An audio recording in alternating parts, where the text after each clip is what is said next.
What's up, football fans? Welcome back to the JUCO Football Rundown. I am joined tonight with San Diego Mesa College Olympian linebacker Cooper Ma.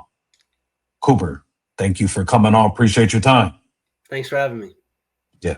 Um, your coach Marcus, one of the defensive coaches at Mesa, spoke highly of you, and Coach G Dub, Coach Watkins, said that you definitely are deserving of the spotlight on this platform, discussing, the performances you have up to this point this season. I know you guys are coming off a tough 3-point loss to a very tough Southwestern team. You had a team high 7 tackles. Um, I know that was a heck of a battle, against a local team. You want to share any thoughts on that? Some of the preparation you put in to, have a good game, obviously in a losing effort though. Yeah, good team, good offensive line, good quarterback, hard runner, running the ball, and came down to the triple overtime. Right, came out in the beginning, the first half, and we weren't lined up properly some plays, and um, some would say that we were a little flustered running into a undefeated team, and we came out in half, realized, and our coach let us know that they bleed same way we bleed. Right, there's blood on both our jerseys, so.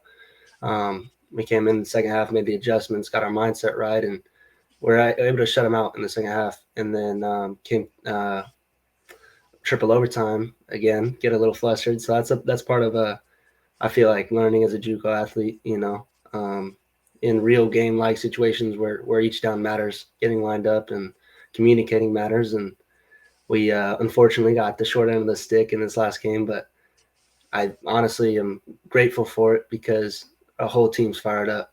We're rolling into meetings. Everybody got a different type of vibe at practice. It's there's some fire under our belt for sure. So taking like a big overhand right in a heavyweight match, like you said, you came out of halftime and you basically shut out an extremely tough, talented team in the second half, losing in triple overtime. But how was that collectively in that second half? And from a defensive standpoint, to say, hey, we're holding them down. The offense is getting closer and closer. Did that you feel bring your teammates and that brotherhood a lot closer in that big adversity that you guys had against that tough team?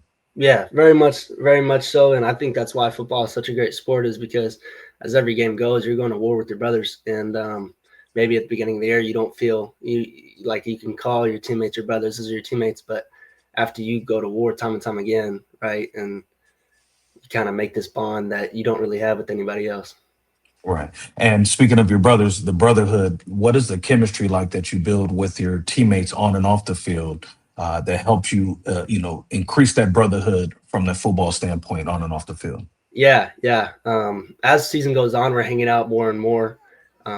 We have team dinners, right? And we organize. I live myself an hour away from campus, so um, staying down there and making an effort to hang out at someone's house to cook up some food and go to church. I invite a bunch of the teammates up to my church up here, so shuttling people up here to go to church and hanging out on a daily basis is something that I think personally is going to lead our team to great things throughout the rest of this year.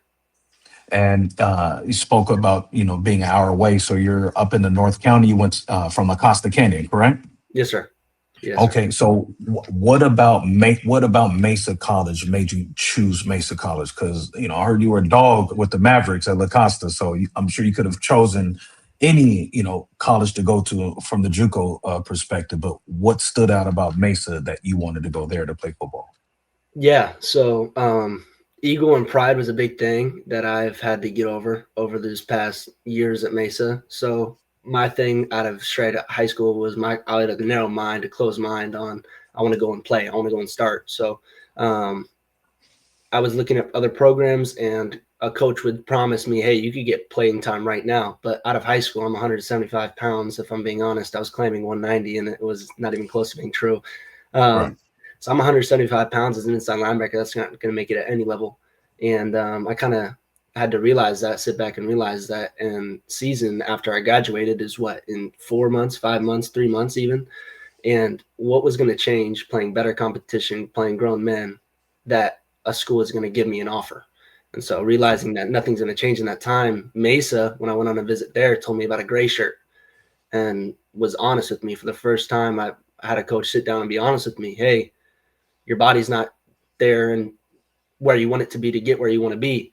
And so, hey, we got this thing called a gray shirt. You could sit a year, be under 12 units, pause your eligibility, and get your body right. And now I'm able to be 220, flying around still at safety speeds, but as an inside linebacker. So that's really the honesty from the coaching staff, that they were able to lay it down and not tell me what I wanted to hear, but tell me the correct path to be where I want to be.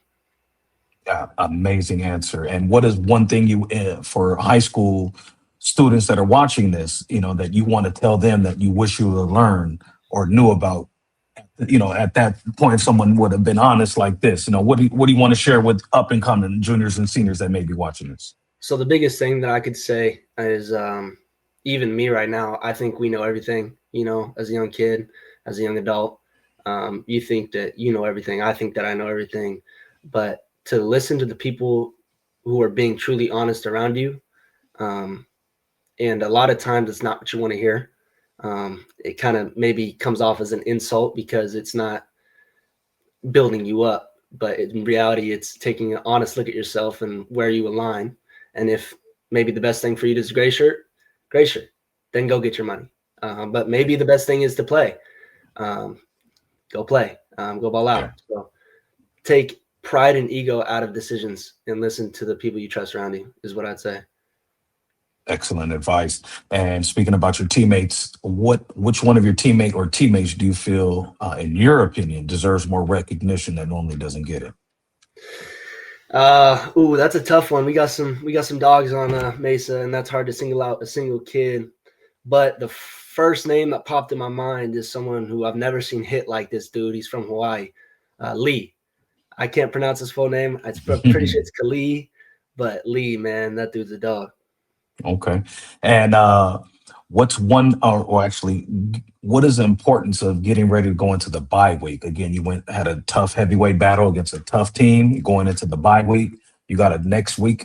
Your next game is on October 9th, Thursday, against another tough team in El Camino College. So, but how important is the bye week for you guys and yourself right now at this point of the season? I think when the bye week hits, the biggest thing that we've been talking in our meetings is, okay, well, right now we're sitting at 2-3. And why is that? Right. So we've lost 3 games with a total of 8 points. Right. So we've lost by a field goal, both of those on game winning drives. And then we lost right now in triple overtime. So that's the number 2 team in the state. And then the number 6 team in the state, and then the team that beat the number 2 team in the state. Right. So without naming names, that's an impressive record. Right. And so understanding, yes, we're sitting at 2-3, but what do those losses look like? Were we ever not in a game? No. Right. And so understanding that and not letting our team kind of be like, oh, well, 2-3, let me get my own highlights. Let me focus on myself. No, it's with this bye week, we're kind of using it as a way to, all right, man, let's go. We got 5 games left and we have a chance to make a run at the playoffs. Right.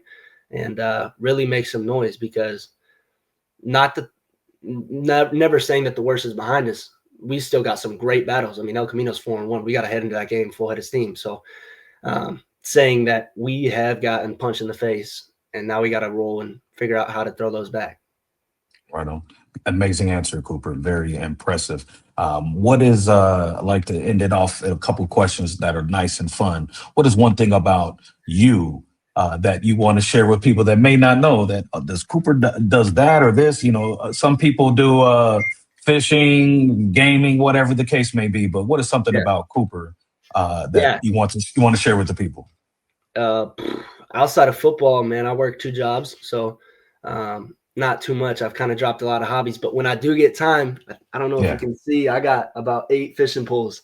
There it is. There in the corner. So okay, it's work, football, and school for me. But when I get some off time, I'll go ahead and cast a pool lure in the water and go get some fish.